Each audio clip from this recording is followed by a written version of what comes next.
Effectivement, cette signature permet beaucoup plus de proximité avec la ville et d'accompagner vraiment de manière efficace ces jeunes, soit en difficulté ou ayant un besoin de reconversion. Donc c'est vraiment un plus. Pour ces jeunes, donc ça peut être des problèmes de logement, des problèmes scolaires aussi, puisque parfois l'échec scolaire commence très tôt chez ces jeunes.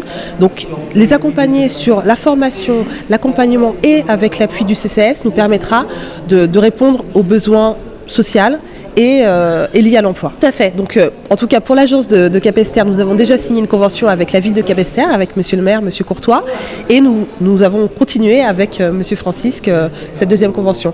Mais ce n'est pas les seules conventions qui sont signées. D'autres communes prennent le pas. Il y a un travail derrière, je suis d'accord avec vous, mais c'est vrai que ça va dans les deux sens. Nous sommes là pour leur donner aussi envie de pouvoir reprendre leur vie en main et soit de reprendre une formation ou de trouver un emploi. Parfois, certains se trouvent liés d'affection pour certains métiers. Donc nous sommes là pour les accompagner, leur donner envie de retourner à l'emploi. Oui, parce que comme je le dis toujours, c'est vrai que quand nous venons en politique, on dit qu'on se voit travailler pour une population, mais travailler pour une population, c'est lui permettre aussi d'avoir un lendemain. Aujourd'hui, nous savons que le Pôle emploi reste un partenaire incontournable. Donc, il est essentiel pour nous, en tant que collectivité, de permettre au Pôle emploi d'étendre son champ d'action sur notre commune, de se rapprocher au maximum de cette jeunesse qui a besoin d'une écoute, de cette jeunesse qui a besoin d'une formation diplômante et de cette jeunesse aussi qui a besoin d'un avenir, c'est-à-dire à travers un emploi pérenne.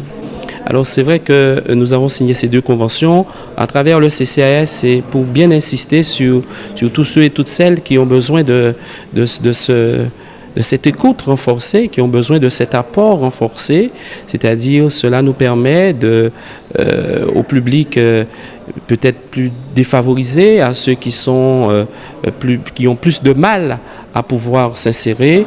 Cela nous permet là aussi de leur donner des moyens de rencontrer le Pôle emploi au plus près de leur domicile, c'est-à-dire sur leur propre territoire de Trois-Rivières. Vous savez qu'aujourd'hui, quoi qu'on dise, la question du transport demeure, surtout sur notre territoire, et donc il n'est pas toujours facile et aisé de se rendre dans les communes à proximité, et c'est la raison pour laquelle nous permettons au Pôle emploi d'être directement disponible, d'être directement à l'écoute de cette jeunesse, mais le faire au plus près d'eux, c'est-à-dire sur le territoire de Trois-Rivières.